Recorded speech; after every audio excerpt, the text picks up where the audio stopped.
Welcome to my YouTube channel, The Unwritten Volumes. Tonight begins the first chapter of a story that hides between the stars and the silence of our own planet. A story that begins in the year 2099, when Earth had reached the height of human progress, but forgot how to listen to what was whispering in the dark. The year was 2099, and humanity had changed beyond recognition. The cities floated on shimmering grids of light. The oceans glowed with bioreactive plankton that powered entire coastlines. And every human being carried a neural interface linked directly to the world network. People no longer looked up at the stars. Their eyes were fixed on the screens that surrounded them. Technology had conquered everything except the quiet.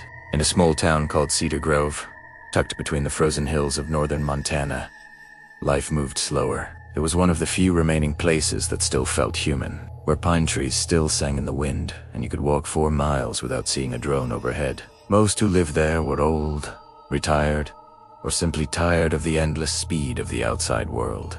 Among them lived a family who didn't quite belong to that stillness. Jonathan Hawthorne was a man of wealth and precision, the founder of Hawthorne Systems, a global tech empire that designed everything from orbital drones to atmospheric engines. His wife, Elena, had once been a physicist, but after years of raising their only child, she had learned to trade formulas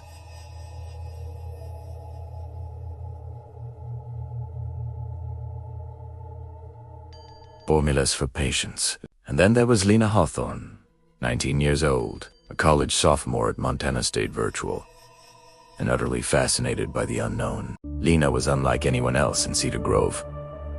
While others her age spent nights in immersive social networks or endless entertainment loops, she preferred silence. Her room overlooked a valley, its single large window always open, letting in the chill air that smelled of pine and frost. Every surface in her room was covered with telescopes, old books, cables, notebooks, and scattered data tablets. There was something beautifully chaotic about the space, like a mind always chasing the next discovery. Her father often told her that curiosity could be dangerous. Everything worth knowing, he would say, has already been mapped.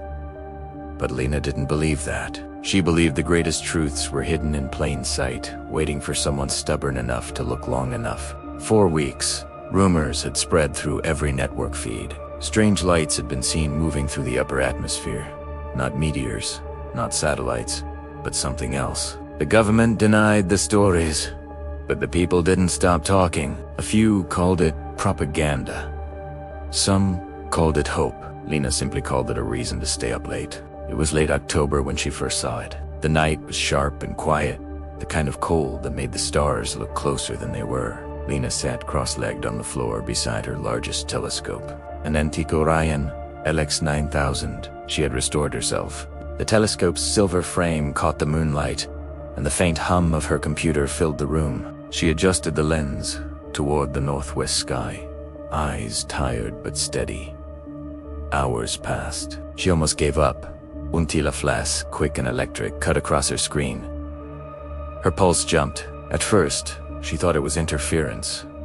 She reset the system. The light appeared again. She zoomed in. It wasn't blinking like a satellite or pulsing like a plane beacon. It was gliding, slow and deliberate, a soft blue shimmer moving against the stars. She leaned forward, whispering to herself, "What are you?" The tracking system locked on automatically, recording spectral data. The radiation levels were normal, but the frequency pattern was alive, rhythmic, intentional.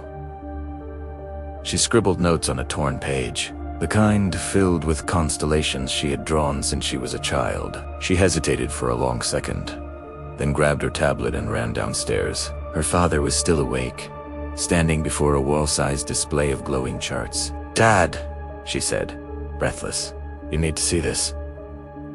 He didn't look away from the screen. "It's late. What is it this time?"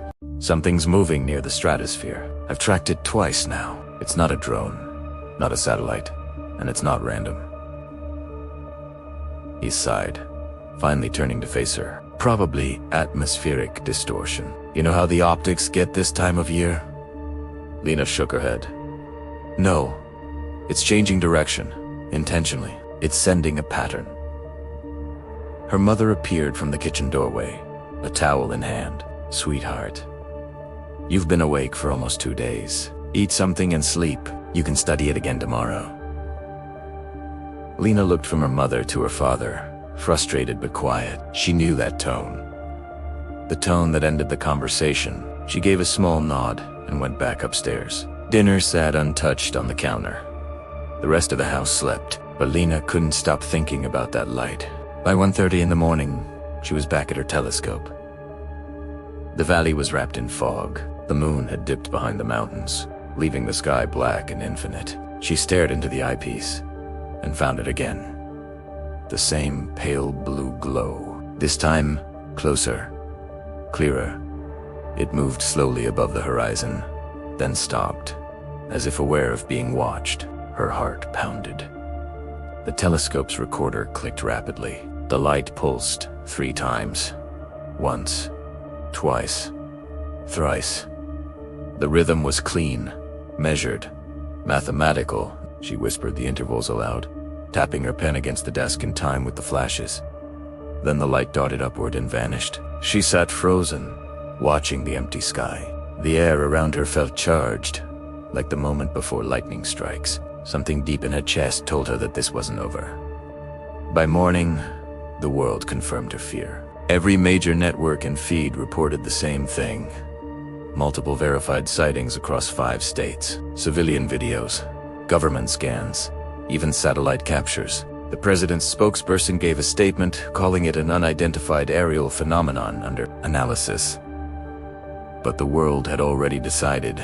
The words "first contact" were everywhere. Lena's inbox exploded. Her footage, uploaded to a small astronomy forum before she went to bed, had spread to every corner of the net. Millions of views, endless comments, reporters requesting interviews. The girl who saw the light. Her father confronted her by evening. "Do you realize what you've done?" He said sharply, "You invited attention we don't need. It's not classified, Dad. It's just a recording." He leaned closer. "There's no such thing as just a recording anymore. When you show the world something it isn't ready to see, you don't control what happens next." Lena didn't answer. She turned away. That night, she couldn't sleep. The wind outside her window whispered through the pine trees, soft and strange. Her telescope stood still, aimed at the same patch of sky, but she didn't need it anymore. She could feel it, a presence, out there, waiting. Her monitor suddenly flickered, the room filled with a faint hum, the kind of frequency that sits just below hearing.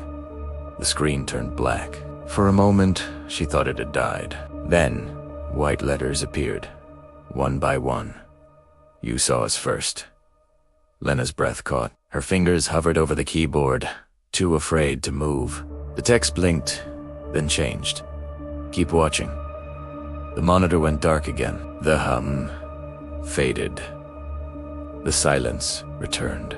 She sat there for a long time, the reflection of her own wide eyes staring back at her. She didn't scream. She didn't call for her parents. She just whispered to the empty room, "I will." Outside, the stars looked different, brighter, sharper, as if something had stirred behind them. The night felt alive. That was how it began. The story of the first light. The moment humanity realized it was not alone. The beginning of something far greater and far more dangerous than anyone could understand. This was the first light. The start of everything that would follow. The beginning of a truth that no one was ready to face. If you made it this far, tell me in the comments what you think Lena really saw. Subscribe, like, and share this story so more people can uncover the truth with you. And if you want episode 2, comment. Keep watching.